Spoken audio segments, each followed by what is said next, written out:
Welcome to the third season of the PigX podcast and another installment. I'm your host, Delaney Howell, and this month's episode welcomes two fantastic industry experts to discuss the topic of how to successfully manage sow farms. Chris Blevins and Lance Dunbar begin by sharing their personal and professional backgrounds in the industry. So, first things first, let's hear from Chris about his background, not necessarily growing up in the swine industry. I'm originally from southern Indiana. Not really much of a swine background.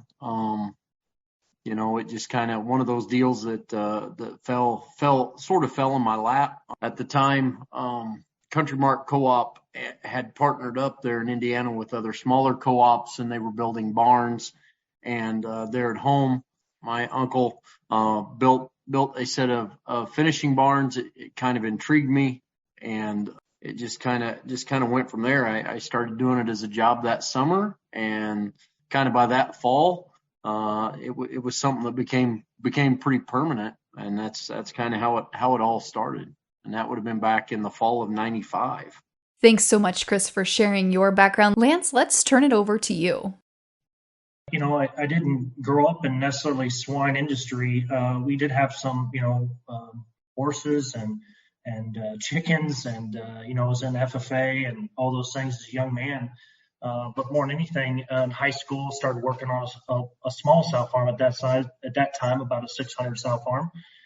And then in 1993, I became an assistant manager on an 800, and was there until about early 2000, somewhere in there. Came to work for Carthage System as a farm manager of a 2600, and really the rest is history. Became a PM a few years later, and worked with Chris as senior production managers as we graduated up through the ranks, so to speak. And today I've been with this company, years of service, around 20 years, between a production manager, senior production manager, and associate director. Something we can't ignore in the industry right now is the struggle to retain employees. Lance and Chris addressed this subject in their recap, having both recently returned from the Sow Summit. I was really impressed with what was put together there. The speakers that was brought forward. Really enjoyed the panel part. Lance and I, in our background working together in the past, being able to discuss that. The background of what it's taken. I think the biggest struggle that we see within our industry today, and especially on the sow farms, is finding employees and then retaining those employees. And I think that's something that Lance and I over the years have definitely had our failures, but had our successes as well. Yeah, I think to add to what Chris said, it was a good Sow Summit, and it was a lot of great questions that came out of the meeting, and a lot of great follow-up discussions. And as Chris mentioned, as working together over time, and we had to build, how we build and train and develop leaders inside of the business. And Chris, as Chris mentioned, we're working in separate companies now, but I think we still hold that very close to our hearts, because you really do have to lay out a career path and get them started right in the farms, and really develop and mentor those people. Now, when discussing labor shortages, one of the best places to start is by analyzing the employee recruitment process. Lance and Chris shared their strategies on how to bring more people into the world of sow farming. So I think the first thing is it's really word of mouth. By creating that base within the employees that you have, getting them to be enthusiastic about it, getting them to see a career path, and then them getting out into the communities that we're in, having those discussions, telling people, hey, this is a great place to work. It's not quite what you think. People have a misconception, I think, of our industry because of biosecurity, and we don't let people in. But making sure that the people that we currently have, we're building those up and getting those out in the community. And then for me, I think heavy involvement with our local youth programs, FFA, 4-H, continuing to tell our story. is probably where it has to start, in our own backyards. Yeah, that's I would have to agree with Chris. Really, it's about a lot of it's word of mouth. Even if you think about recruiting forum, if you think about TNs or J1s or local, it's all about where people want to be. And Chris had mentioned career path, and so it's where you're going to come in at, and your path of I'm going to be trained, I'm going to be certified, when I meet a certification, I'm gonna get a pay bump, and when I meet the next certification and I'm certified in those areas in the Fairing House, for example, I'm gonna get a pay bump, and at a certain point I can become a lead. And so exactly what Chris had said is that you have to create a career path, but we have to create the best environment for both pigs and people, and that gets your story out there where people want to work for you. Now, over the years, we've seen a lot of different changes, from recruiting employees to the way we manage our pigs. But overall, we're seeing less folks come from farming backgrounds into the swine industry, which is why Chris and Lance share it's important to make this industry exciting for new people to enter the system and have a career path in the swine industry. I think I look at guys like Chris and I as just old pig guys, and we work, over the years we've worked with a lot of people that are grew up around the farm, or grew up in grain, or grew up somewhere where they're working with their hands, they're somewhat mechanically inclined, and today some of that we don't have, and so it's how that would change is there just isn't as many farm folks out there as what there used to be, and we have to make it inviting and enticing for those for young people coming right out of college, for people that may come to work here from another country, for them again to see that, hey, I can come into this system, I have a career path, come into this industry and have a career path, and I can become a manager, for example, of a $10 or $12 million operation. So that's, we've had to, as an industry, we've had to broaden our horizon, so to speak, and say we've got to get more feelers out there to bring more people in. I would resonate there on what Lance said, and when I think back to the recruiting side and when I first started, so I had an ag background, definitely not swine. But it was different. I knew that I wanted to do something in agriculture, and we don't find that today. And so I find myself, telling our story, explaining what we do, the science behind it, the technology that we use, trying to entice a lot of those young people to come forward. Hey, give it a try. Let me show you, as far as that end of it. I think how we recruit and how we go about it today, we definitely have to change with the times. So it's a little tougher from when I started to where it's at today. And really, it's about showing them where you could be in 2 years or 5 years. And we have some people, and I think that when we hire somebody, the one thing that we have to make sure we do is understand what their goals are. We hire people that some people, they don't want responsibility. They don't want to be a manager. They don't want to be that. But if they can come in and they can be the best guy breeding sows, or they can be the best person doing day one care, we got to make sure we reward that and recognize that. And then the people that do want to grow and develop, recognize that and work towards laying out that career path. Let's take a quick second here to digest all of that information before we turn our attention to the retention side of the business. Now that we've talked about recruitment, let's talk about retention. Chris and Lance both have a great grasp on what it takes to help build careers and set goals for their workers that they share with us next. I think the biggest thing that keeps them around is making sure that we have those conversations, that their manager, that the upper management, that employee, we can keep that employee, him or her, totally engaged, back to that career path, where do they want to be? Where do they fit in? What's their goals? And recognizing that, We're all human. We all have difficulties outside of work, and trying to be as flexible as possible. I mean, you have a lot of single parent households and stuff today. How can I flex that schedule and allow that person to come in later? I think the biggest thing on retention is making sure that we're aware that every person's an individual, and how can I help them fit, grow, and be successful within the organization. I think Chris and I both worked on this over the years, but to what keeps employees, and Chris nailed it. And it's the manager being engaged with the team. The manager has to, touch everybody every day as far as, how are you doing? How's your family? While they're working. But with that, as Chris mentioned, times have changed. And so a lot of people don't want to work, 11 out of 14 days anymore on the pig farm. And so I know Chris had been working with that as well. But, we went to different schedules, later start times. I mean, it's nothing for Chris and I to have been in barns at 5:30 in the morning.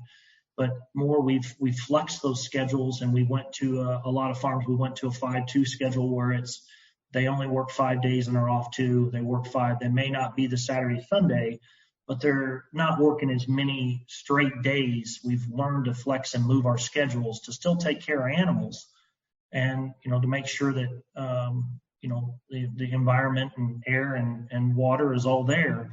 And we still get those things done in the units, but people still get time off to spend with their families. In order to help their employees achieve goals and progress in their careers, a large part has been to provide professional development. The two talk about individualized training, incentive programs, and education, and how that plays out on the farm.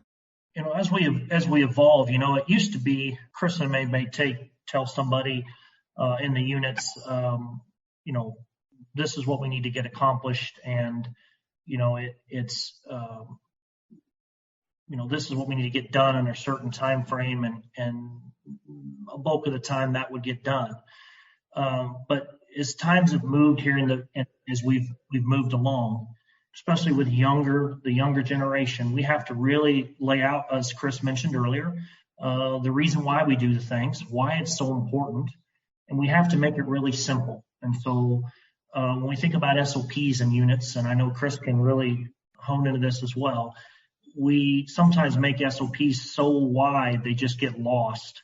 And so we've tried to make SOPs and how we do things in the industry, in the business, really simple, as far as you tell them, you show them an SOP or show them a procedure, and then you show them a video. And that seems to work really well. And then you go out and do it with them. You go out in the barn and do it. And that's how they're going to learn, and they're going to pick it up really fast. And so that's worked really well. Back to the certification question is, it's, in your first 30 or 60 days, you're certified on certain areas. So you may be asked to do so many shots on day 1 shots on baby pigs. Well, after you've done so many litters and you've worked on that, you're certified in that area. And so as you certify up, that keeps them engaged on what certifications or what things I can be certified on next in that career path. Yeah, I'd chime in there with Lance on that. I mean, I think when we look at what we've done to train and retain and help them on their career path, one of the things I always like to remember is that what Lance said, the do, show, tell, review type deal. You've got to be out there hands on. You got to realize that not everybody learns the same way, right? I mean, there's a lot of people that will be able to pick up a book, watch a video, and boom, they've got it. They can go do it. And there's some people that they read the SOP, they watch the video, and they're still sitting there looking at it going, I still can't get this. And the minute you go out and you walk them through and you show them, light bulbs go off and they've got it. And I think that's the thing is recognizing each person as that individual and helping them, hey, this person learns more hands-on. This person, you give them the SOP, they've got it. And just trying to identify their learning skills and how they best relate to that and rolling with it. And I think that just comes over time and a lot of conversation, back to what we'd said earlier about make sure you know each of your employees. Make sure that everybody understands that they count. That they're really part of a bigger picture. Yeah, and I think that's really important too. It just goes right down to the herdsmen who might just be feeding fairing rooms, or celebrate their birthdays, celebrate anniversaries. We do a lot of that. Make them part of those outstanding teamwork awards, for example. Make them feel like, hey, this farm, we do a farm of the month program where it's one farm is not just on production, might be teamwork, or might be cleaning up a disease infection, issue at the farm. It might be some of those things where it's just, hey, they've really worked well as a team together. We're going to reward them, and we're going to, plaster their picture everywhere and get them T-shirts, and that really makes it fun. And I think employees enjoy that. Yeah, I agree. And sometimes it's as simple as picking up the phone and calling and saying, hey, thanks for everything you've been doing. I really appreciate it. I mean, it's amazing how far some of that stuff goes. In all their time in the industry, these two have written their own clear definitions of success when it comes to sow farming. I mean, I think when I narrow it down to a couple things, the telltale sign for me is, and I won't even focus on the production number side of it for this one, but if I can go into a sow farm and you struggle identifying who the manager is, that for me is a huge success, because everybody is doing their job. The training's going on, and then you find the manager out. He's decided to go AI sows because he can, and everything's still going along. For me, that's the number one success, because they have figured out how to become a team, and everybody's going for the same goal. Yeah, for me, it would be along the same lines as Chris. And I think a manager that reaches out to Chris or myself and says, hey, this is the problem I'm having, and this is the really the obstacle I'm having with production, or the obstacle I'm having with employees. A manager that meets me at the door and says, hey, these are the things I need help with. And you walk to the unit, and as Chris said, the farm is clean, everyone's busy, everyone is in a great mood. They have, good meetings together. They share the records. They're competitive. And you don't go onto the farms and it's an aha moment. It really is fun to walk through the farm and visit with the farm managers and the employees along with that, because they're all working as a family unit, so to speak. Well, as always, it's that time of the episode where we like to give you, our listeners, an actionable item that you can take to improve your operation.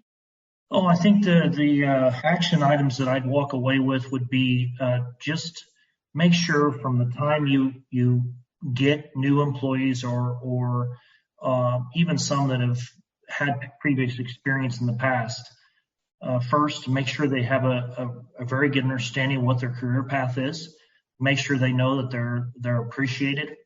And, with that, it's accountability. So when I mean accountability, I mean for myself as well. So if I take on a new manager, not only would that new manager say, I would lay out what the expectations would be of that new manager or HOD, but their expectations of me and the company, and how can I help you? And so I know Chris is this way too, but when we go to a sow farm, we say, what do you need help with? And that's the most important thing, because if they know you're going to help them and they're going to settle in and be very positive and not be afraid to reach out for help.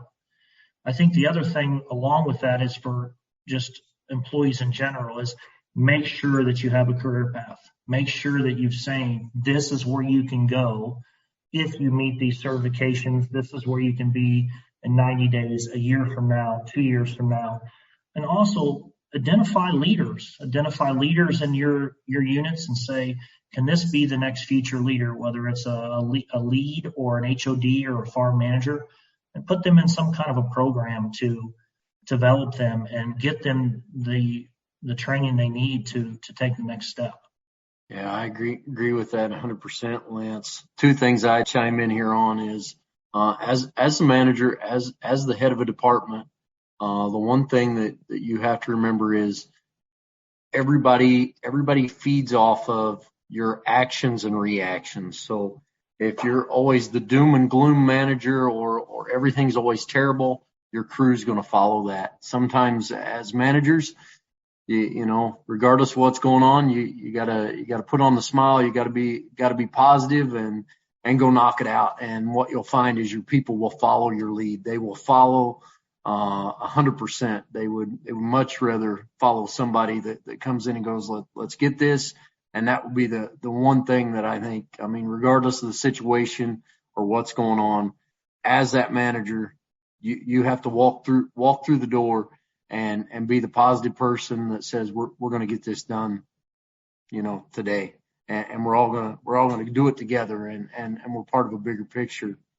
The other thing for me would be to make sure that you're building that relationship with each one of your employees and understand them where they want to be, what's their career goals, where do they want to end up at, and then laying that out in front of them. Because like I said earlier, not everybody comes in wanting to be the next manager, and that's okay. It takes everybody to make these farms run, but helping them be the best that they can be, it goes a long ways.